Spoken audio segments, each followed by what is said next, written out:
भगवान व्यास जी ने किसी का विशिष्ट रीति से नाम देकर उनका ध्यान करने के लिए नहीं कहा। भगवान वेदव्यास जी कहते हैं कि सत्यम परम धीमहि, सत्य को मानो। जो सत्य स्वरूप परमात्मा का ध्यान करने को कहा है, जिसको जो स्वरूप अच्छा लगे, जिसको जो स्वरूप, कोई माँ को भी मानता, दुर्गा माता, काली माता, वैष्णो माता, इनको मानता, कोई राम जी को मानता, कोई भगवान श्री कृष्ण को मानता, तो कोई शंकर भगवान को मानता, कोई गणेश जी को मानता, कोई भैरव जी को मानता। मानो, तुम एक में ध्यान देना प्रारंभ कर दो, मानो सबको, लेकिन इष्ट एक को मान जाओ। प्रमुख कौन है, जिसमें तुम्हारी लगन है ना, उसी को मानो प्रमुख। प्रीति कर लो, वंदन पूजन सबका करो। कितने ही वैष्णव कहते हैं कि हम शिव जी की पूजा करेंगे, तो हमको अन्याश्रय का दोष लगेगा। यह भूल है। सनातन धर्म में देवता अनेक हैं, एक एक तत्व के एक एक देवता हैं। यह 5 देवता एक ही है। पृथ्वी तत्व गणेश जी, गणेश की उपासना से विघ्नों का नाश होता है। मनुष्य सत्कर्म करने बैठता है ना, तब मनुष्य के पाप ही उसमें विघ्न करते हैं।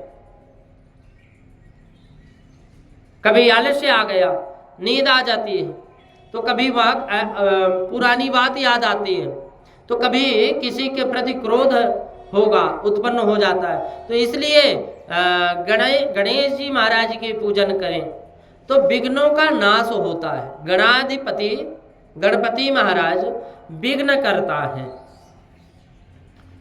अभीप सिद्ध्यार्थ सिद्ध्यर्थम पूजितो या सुरासुरैः, अभीप सिद्ध्यार्थ सिद्ध्यर्थम पूजितो यः सुरासुरैः, सर्व विघ्न हरस्तस्मै गणाधिपतये नमः।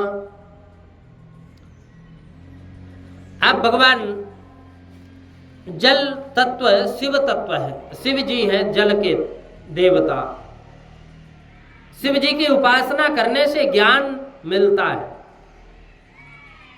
तेज तत्व सूर्य है, सूर्य की उपासना करोगे तो निरोगी बनोगे।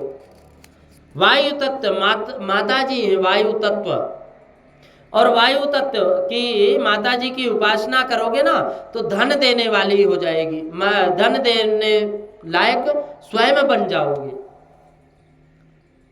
आकाश तत्व विष्णु रूप, विष्णु की उपासना प्रेम दान करती है, प्रेम बढ़ाती है। 5 देवता एक ही हैं, इनमें भेद बुद्धि नहीं रखनी चाहिए। ईश्वर के स्वरूप अनेक हैं। परमात्मा के किसी भी स्वरूप के साथ तन्मय हो जाओगे तो तुमको भक्ति मिलेगी। तुमको जिस स्वरूप में प्रेम हो उसी स्वरूप का चिंतन करो और ध्यान करो, परंतु भक्ति में दुराग्रह मत करो। भक्ति में दुराग्रह आने से ना फिर भक्ति भिन्न भिन्न होती है। बंधन पूजन प्रत्येक देवी देवताओं का करो, एक ही देवता का करो, सबका ध्यान मत करो, एक ही देवता का ध्यान करो। प्रत्येक बंधन पूजन सब देवताओं का करो, लेकिन ध्यान एक का ही रखो। केवल स्वरूप में निष्ठा रखो, सतत एक ही स्वरूप में मन बारंबार चिंतन करते करते करते करते फिर वो चिपक जाता है। और जब चिंतन करने से मन चिपक जाता है ना, समझना कि भक्ति हमारी सफल हो रही है। लेकिन भोजन और भजन एक जगह होना चाहिए, एकांत होना चाहिए। भोजन और भजन एकांत होना चाहिए। हम जब भोजन को दिखाते हैं तो नजर लगती है कि नहीं, और जैसे हमारे भोजन में नजर लगती है वैसे हमारे भजन में भी नजर लगती है। हमारे भजन को जो भी देखा वो जाकर के दूसरे से कहेगा ये देखो कितना अच्छा भजन करते हैं, कितना अच्छा भजन करते हैं, और वो बात फैलेगी, लोग आना प्रारंभ कर देंगे, पूजना प्रारंभ। हम तो भगवान को पूजने के लिए बने हैं, लेकिन समस्या ये है कि आजकल इंसान को ही पूजना प्रारंभ कर दिए। और पूजे अच्छी बात है, लेकिन वो पूजे तो अपनों को पूजे, अपने माता पिता की पूजन करे।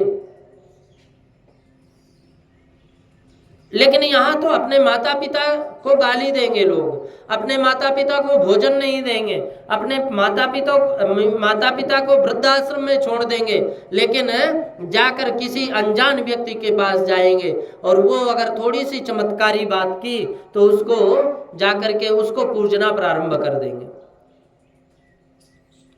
अरे तुम्हारे ओरिजिनल चलते फिरते भगवान तो माता पिता जिन्होंने जन्म दे करके पाल पोस करके तुम्हें इतना बड़ा किया, उस चीज को छोड़ करके और ना जाने किस कर्म से कैसा वो व्यक्ति थोड़ी बहुत चमत्कारी करना प्रारंभ कर दिया तो हम उसी को मान गए भगवान यही है। प्रत्यक्ष नारायण है भगवान सूर्य नारायण, प्रत्यक्ष भगवान देवता विराजमान है गौ माता में, संत भगवान है, उनकी सेवा करो। सर्वप्रथम तो माता की सेवा करो, पिता की सेवा करो, दीन दुखियों का सेवा करो, और अगर इनकी कर लिए, गौ माता की सेवा कर लिए, तो फिर किसी के पास तुम्हें जाने की आवश्यकता नहीं है, किसी के पास जाने की आवश्यकता नहीं है। फिर इस पंच भौतिक शरीर से जीव परमात्मा की सेवा करने योग्य नहीं है। इस शरीर जैसी मलिन वस्तु कोई नहीं है। यह शरीर जैसे, यह शरीर मलमूत्र से भरा हुआ है और इस शरीर से परमात्मा का मिलन अशक्य है। इस शरीर से परमात्मा ईश्वर को प्राप्त कभी कर नहीं सकते। ठाकुर जी के मन से, ठाकुर जी मन से मिलते। वैष्णव परमात्मा से मन द्वारा मिलते हैं। एक भावात्मक शरीर की कल्पना करो और मन से अपने इष्ट देव की सेवा करो, मानसिक सेवा करो। और मानसिक सेवा का उत्तम समय सुबह 4 बजे से 5:30 बजे तक होता है। इसमें कोई भी बर्तन की आवश्यकता, पात्र की आवश्यकता नहीं है, कोई मंदिर की आवश्यकता नहीं है। आप तो ध्यान करना प्रारंभ कर दो। और जब हम ध्यान करना प्रारंभ कर देते हैं तो वास्तव में उसका हमें परिणाम मिलता है। जो भी 90 दिन, ज्यादा भी नहीं, 90 दिन, 3 महीने यदि बैठ करके एकांत में सुबह 4 बजे, सुबह 4 से 5:30 बजे के बीच में 1.5 घंटे अगर बैठ करके भगवान का ध्यान करे, अपने इष्ट का ध्यान करे, तो ये ध्यान रखना वो हमारा कार्य सफल होता है।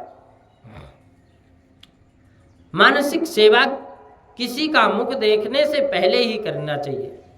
प्रातः काल ब्रह्म मुहूर्त में उठकर ध्यान करो। मैं गंगा जी के किनारे बैठा हूँ, गंगा जी में स्नान किया, फिर उसके पश्चात अभिषेक के लिए गंगा जल लाया। मन से ही लाना है, इसलिए चांदी अथवा सोने के लोटे में लाया। उसके पश्चात प्रत्यक्ष सेवा जिस प्रकार करते हो उसी प्रकार मन से ठाकुर जी की सेवा करो। आंख बंद करके कपाल के मध्य में ध्यान करोगे तो एक ज्योति दिखेगी, और इस ज्योति के दर्शन में मन को स्थिर करोगे तो इष्ट देव की झांकी दिखेगी। प्रतिदिन इस प्रकार मानसिक सेवा करने से चित्त शुद्ध हो जाता है। और विरक्त साधु जो किसी वस्तु का संग्रह नहीं करते, वे मानसिक सेवा करते हैं, मानसिक सेवा करते हैं। यह उत्तम सेवा है, परंतु गृहस्थियों को केवल मानसिक सेवा करना उचित नहीं है। गृहस्थियों को तो मानसिक और प्रत्यक्ष अप्रत्यक्ष दोनों सेवा करनी चाहिए। स्नान कि पहले मानसिक सेवा करनी चाहिए, और मानसिक सेवा में मन की आवश्यकता है, प्रत्यक्ष सेवा में अनेक वस्तुओं की आवश्यकता पड़ती है। मानसिक सेवा करने से मन शुद्ध होता है, प्रत्यक्ष सेवा करने से तन और धन शुद्ध होते हैं। जब तक अनन्य भक्ति सिद्ध नहीं होती तब तक अन्य देवताओं में अपने इष्ट देव का अंश मानकर उनका वंदन करते हुए इष्ट देव के चरणों में अनन्य भक्ति रखनी चाहिए। इस प्रमाण से दूसरे देवताओं में अंशात्मक प्रेम रखोगे तो भक्ति में राग द्वेष नहीं आएगा। फिर यही अनन्य भक्ति है। परमात्मा के साथ कोई भी संबंध रखने से ही जीवन सुधरता है। चाहे पिता का रख लो, पिता पुत्र का रख लो, पुत्र पिता का रख लो, भाई बहन का रख लो, बहन भाई का रख लो,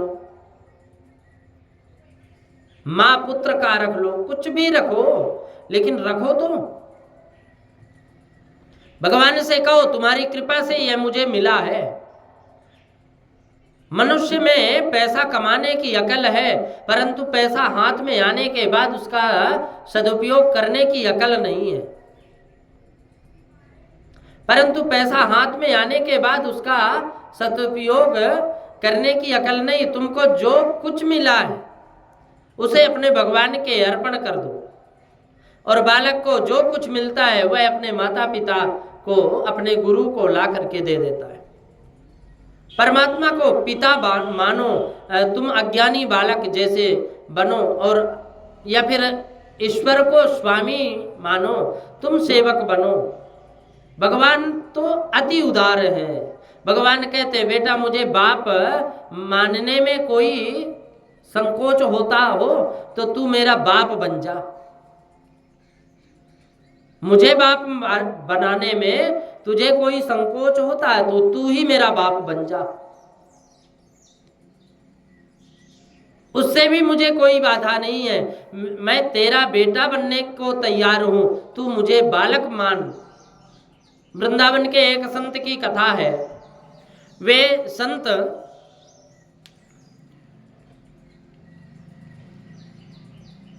भगवान श्री कृष्ण की आराधना करते थे।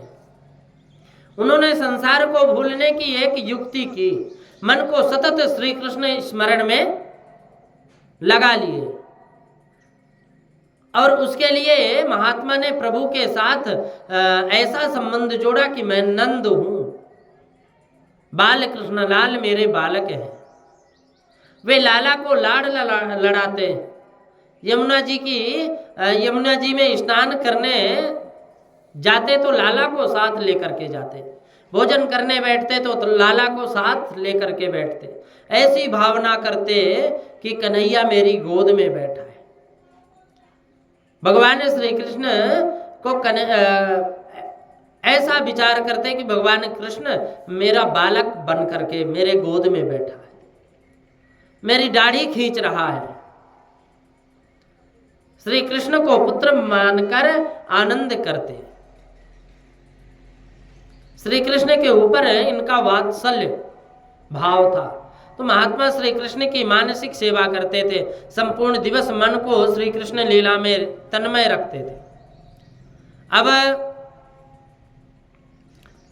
जिससे मन को संसार का चिंतन करने का अवसर ना मिले, निष्क्रिय बाह्य का सतत ध्यान करना कठिन है, परंतु लीला विशिष्ट ब्रह्म का सतत ध्यान हो सकता है। महात्मा परमात्मा के साथ पुत्र का संबंध जोड़कर संसार को भूल गए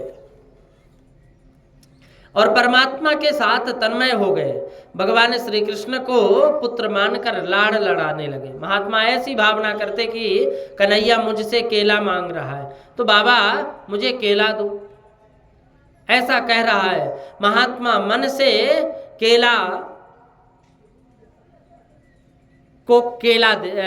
कन्हैया को केला देते, मन से ही।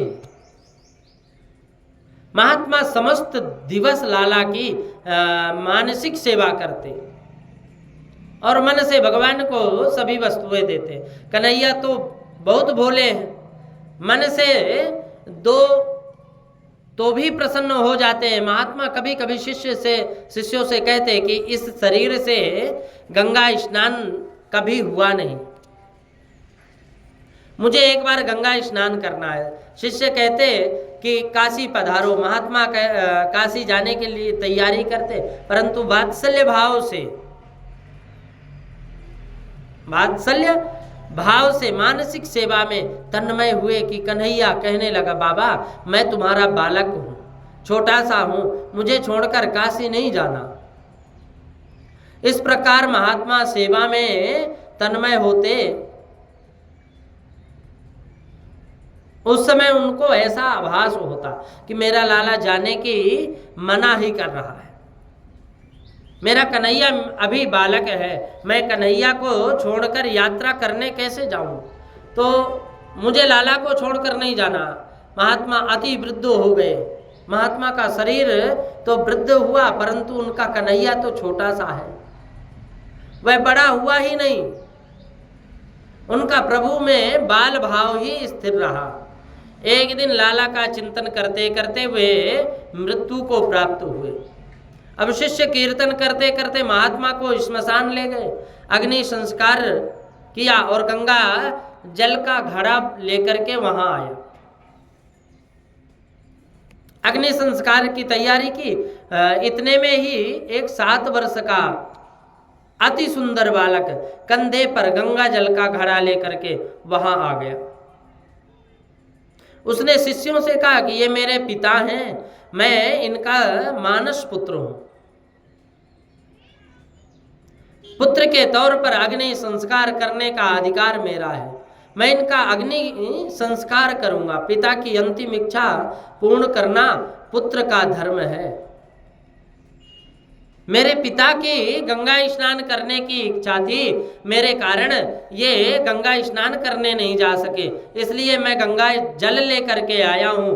पुत्र जिस प्रकार पिता की सेवा करता है, इस प्रकार बालक ने महात्मा की सेवा, महात्मा के शव की गंगा स्नान कराया और संत के माथे पर तिलक किया, पुष्प की माला पहनाई और अंतिम वंदन करके अग्नि संस्कार किए। सब देखते रह गए। अनेक साधु महात्मा थे, परंतु किसी की बोलने की हिम्मत नहीं हुई। अग्नि संस्कार करके बालक एकदम अंतर ध्यान हो गया। उसके बाद लोगों को ख्याल आया कि अरे महात्मा के तो एक ही पुत्र और वो पुत्र भगवान को ही मानते थे। वैसे महात्मा के पुत्र तो था ही नहीं कोई, मानस पुत्र तो भगवान को ही मानते थे। भगवान की बाल लीला ही तो महात्मा के कृष्ण लाल ही तो महात्मा के पुत्र थे और वो भगवान कृष्ण महात्मा के पुत्र बनकर के आए। महात्मा की भावना थी कि श्री कृष्ण मेरा पुत्र है। परमात्मा ने उनकी भावना पूरी की। परमात्मा के साथ जीव जैसा संबंध बांधता है, वैसे ही बंधन से परमात्मा उसको मिलते हैं। जिस भाव से जीव ईश्वर स्मरण करता है ना, उसी भाव से ईश्वर उसको अपनाते हैं। अरे परमात्मा तो भक्त के लिए नहीं, नौकर भी बन जाते हैं भाई, भक्त के लिए नौकर बन जाते हैं। भगवान तो अति उदार है, प्रेम के वश में जीव परमात्मा के साथ भी बने हैं। भगवान तो अति उदार है, प्रेम के वश में है। जीव परमात्मा के साथ किसी भी प्रकार का संबंध रखे, उसको प्रभु अंगीकार करते हैं। परमात्मा के साथ संबंध जोड़कर रखना अंत काल में वो बहुत काम आएंगे। किसी भी रीति से यह जीव जगत को भूले और परमात्मा का स्मरण करने लग जाए तो तन्मय बने, तो ही जीव का कल्याण होता है। जगत में रहकर जगत को भूल जाओ, जगत के साथ जीव का संबंध सच्चा नहीं है, परमात्मा के साथ कुछ संबंध रखो, यही सच्चा है, यही सच्चा संबंध है। परमात्मा श्री राम परमात्मा है, परंतु दशरथ महाराज तो श्री राम को पुत्र मानते थे, मेरा पुत्र है। और यही ऐसे पुत्र भाव से राम जी का स्मरण करते करते, पुत्र भाव से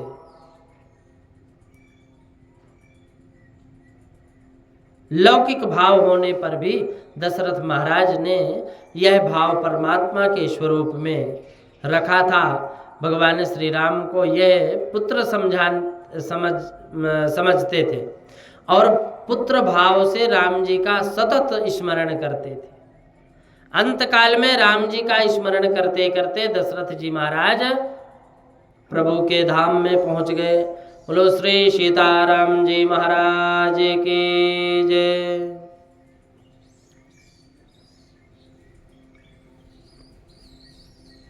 समस्त जीवन भर जिसका तुम चिंतन करते हो,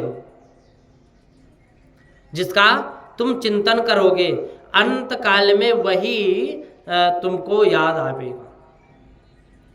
यम यम वापि स्मरन् भावम त्यजन्ते कलेवरम। तुम जैसे भाव रखोगे ना,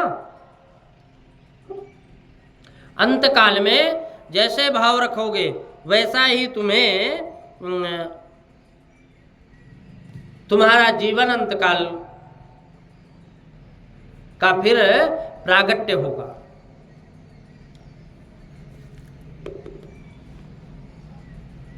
समस्त जीवन भर तुम जिसका चिंतन करते हो, अंतकाल में वह भी तुमको याद आएगा।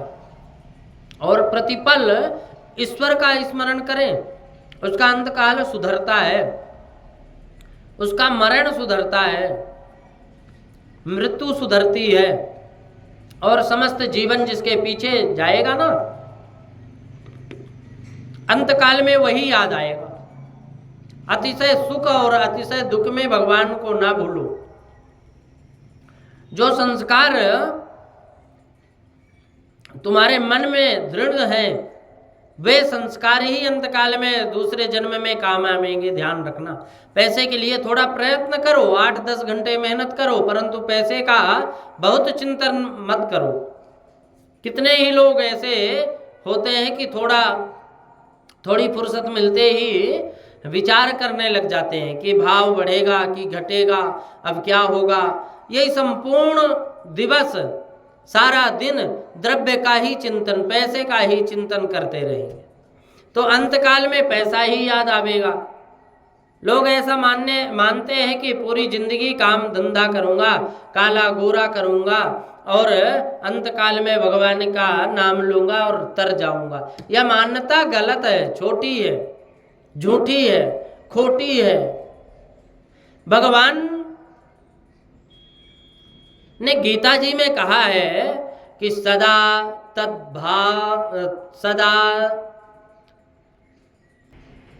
कहते हैं कि सदा तद्भाव भाविता। गीता जी में मानव सदैव हमेशा नित्य निरंतर जिस भाव का चिंतन करता है ना, करेगा, उसी भाव उसका ही अंत काल में उसको स्मरण होगा। यम यम वापि स्मरन् भावम त्यजन्ते कलेवरम। जैसा भाव रखेगा वैसे ही भी प्रकट भी होगा। पैसा करने वाले को अंतकाल में पैसे का ही विचार आता है, और पैसा कमाना पाप नहीं, परंतु पैसा मिलने पर भगवान को भूल जाना पाप है।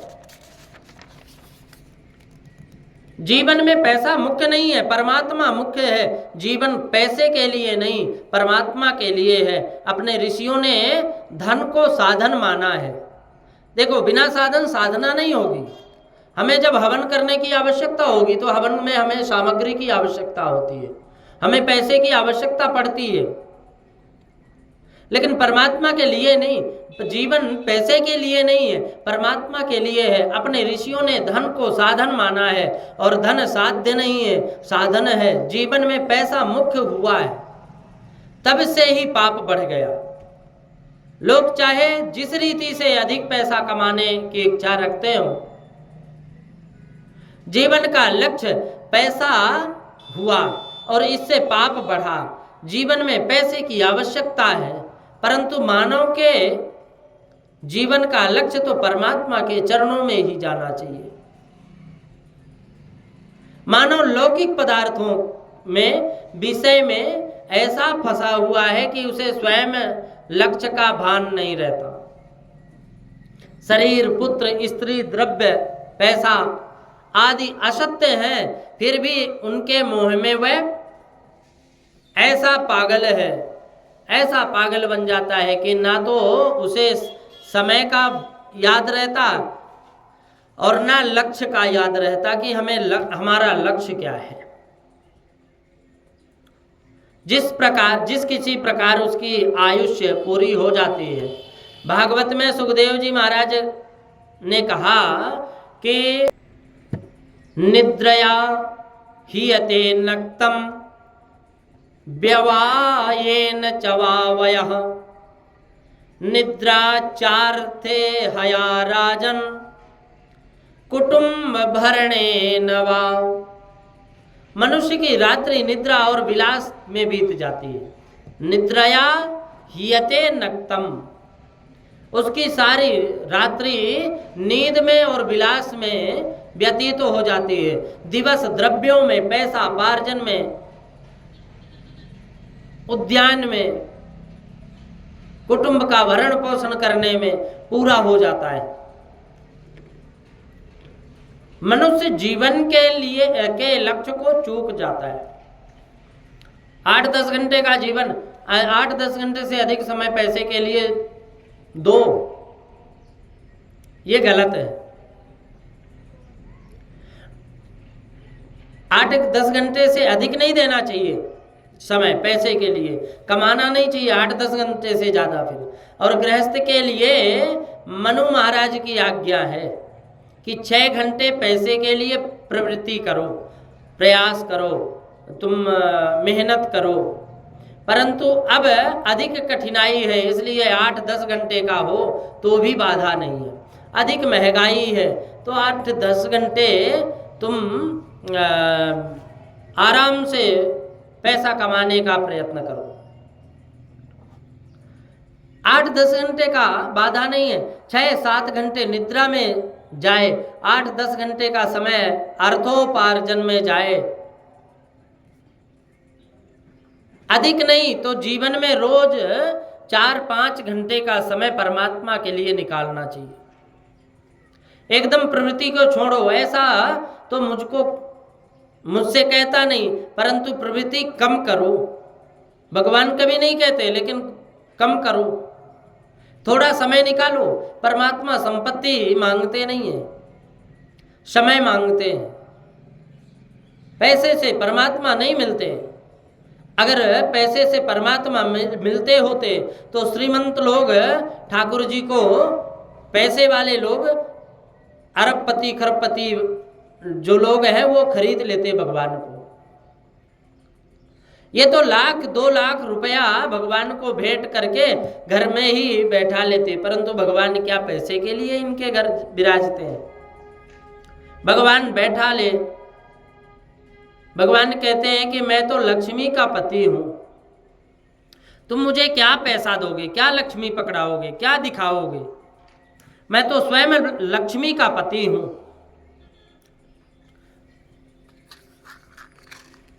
मैं स्वयं लक्ष्मी का पति हूं। प्रभु के लिए समय रखो। परमात्मा पैसा नहीं, पैसा मांगते नहीं, भगवान समय मांगते हैं। प्रभु के लिए समय रखो। और यह समय भगवान के लिए मैंने रखा। इस समय मैंने जगत का नहीं, भगवान का हूँ। परमात्मा के सेवा स्मरण में बैठो, तब मन से संसार का संबंध छोड़ दो।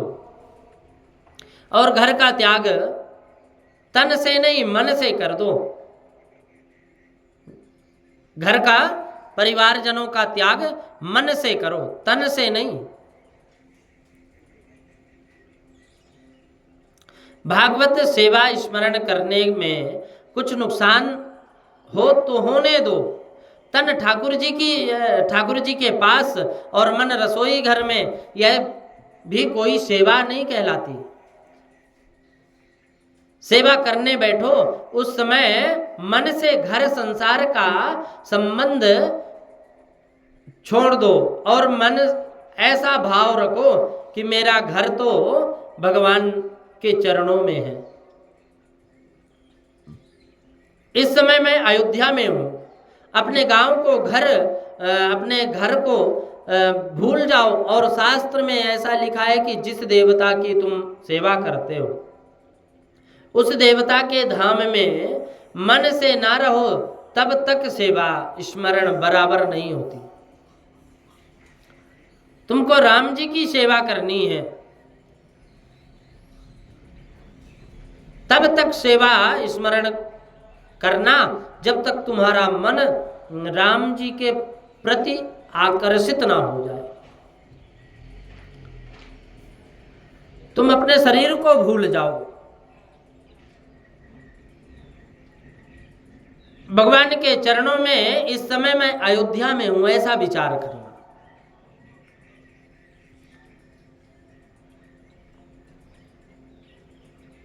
जिस देवता का ध्यान करते उस देवता के ध्यान में जब तक मत ना जाओ तब तक यही समझना कि अभी मेरी भक्ति परिपूर्ण नहीं हुई। महाराज दशरथ को भले ही राम जी का वियोग हुआ था, परंतु मन से तो वो राम जी के पास ही थे। अंतिम श्वास तक महाराज दशरथ ने श्री राम का जप किया और महाराज दशरथ को सदगति प्राप्त हुई।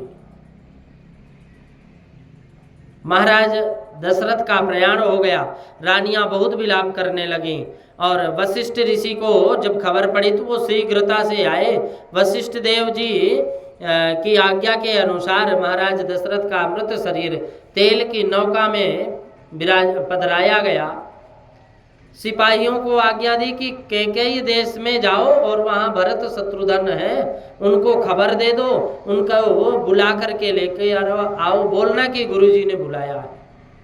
ये जो कुछ हुआ है उनके विषय में एक अक्षर भी नहीं कहना है।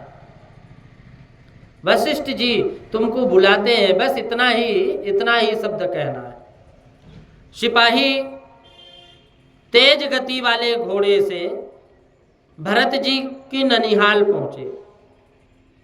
अयोध्या में जब से अनर्थ आरंभ हुआ ना, तब से भरत जी को रोज स्वप्न दिखाई देते हैं और बुरे स्वप्न दिखाई देते हैं। भरत जी घबराते हैं, ऐसे खराब स्वप्न मुझे क्यों दिखते हैं। उसी समय अयोध्या से सेवक आए और कहा कि गुरुजी ने आपको बुलाया है। भरत जी बैठे थे भरत जी, तो बोले गुरुजी ने बुलाया।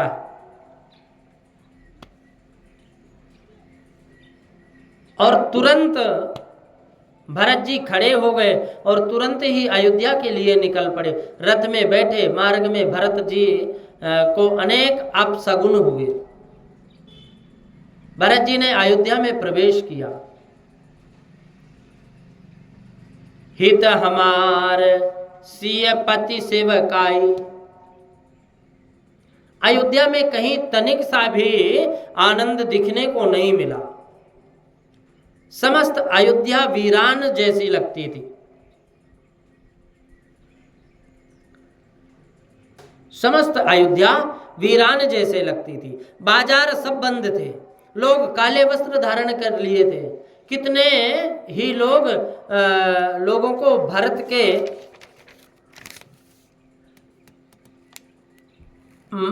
के लिए मन में शंका हो गई।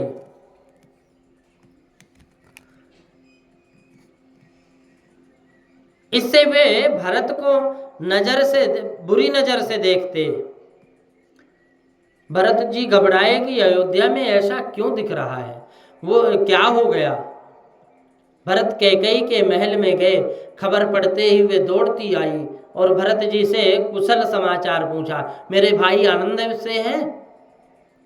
भरत जी ने सूक्ष्म में बताया माँ सभी आनंद में हैं। मेरे तुरंत पीछे तुरंत ही पूछा कि माँ मेरे पिता कहाँ हैं।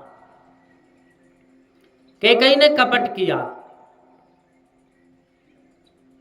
कैकेयी ने कपट किया, बोले कि तुम्हारे बेटा सब बात इस मंथरा ने सुधारी है, थोड़ी गड़बड़ी हो गई, तुम्हारे पिताजी स्वर्ग सिधार गए।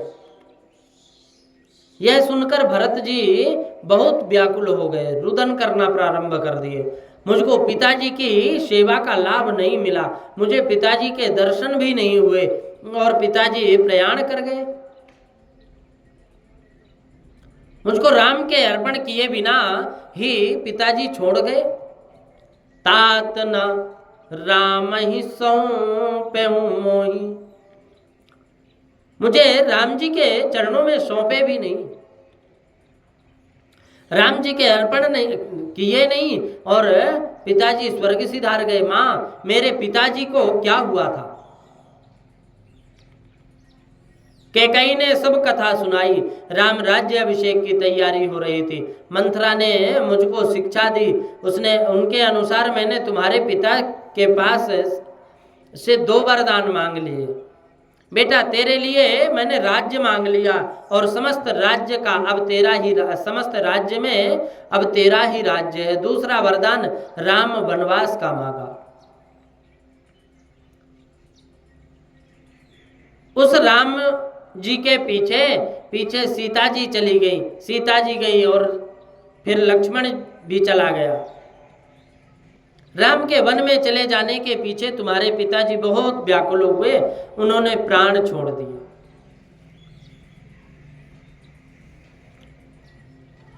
राम वन को गए हैं, सुनते ही भरत जी पिता का स्मरण भी भूल गए और भरत जी अतिशय व्याकुल हुए। उन्होंने कैकेयी का तिरस्कार करते हुए कहा कि कैकेयी तू कौन है? वरदान मांगते समय तेरी जीभ सड़ क्यों नहीं गई? तूने इतना बड़ा अनर्थ कर दिया। मंथरा भी वहां सन्न ठन कर आई थी, सज ठन कर बन ठन करके आई थी बड़ी तैयारी से। उस समय शत्रुघ्न जी तो बहुत क्रोध आया शत्रुघ्न जी को और मंथरा को लात मारी।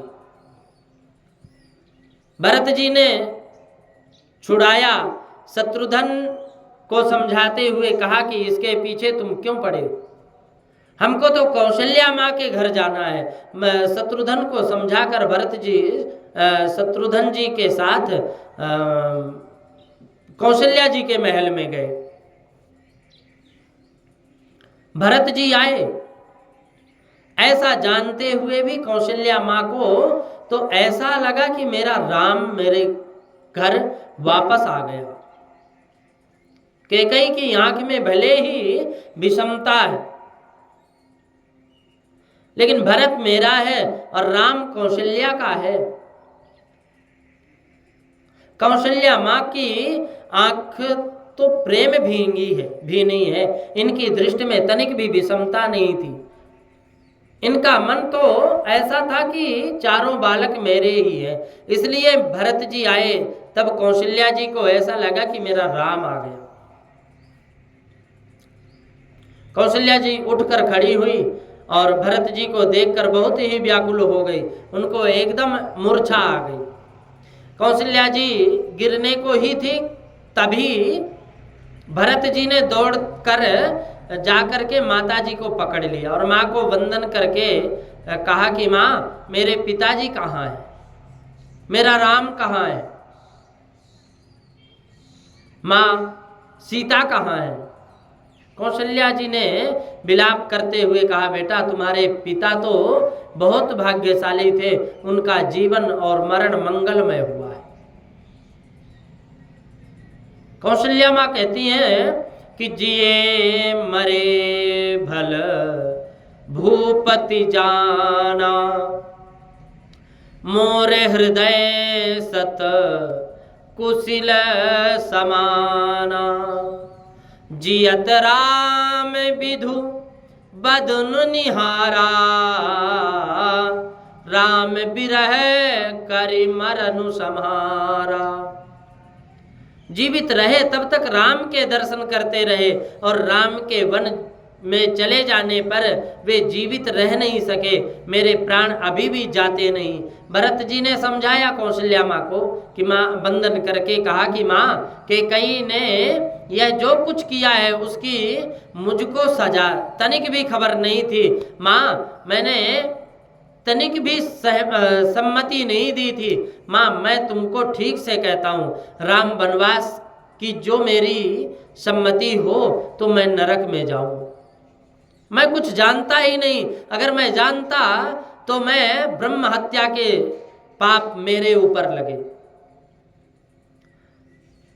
पापम मेस्तु सदा मार्त ब्रह्म हत्या सतोद्भवम हत्वा वसिष्ठम खड्गेन अरुन्धत्या समन्वितम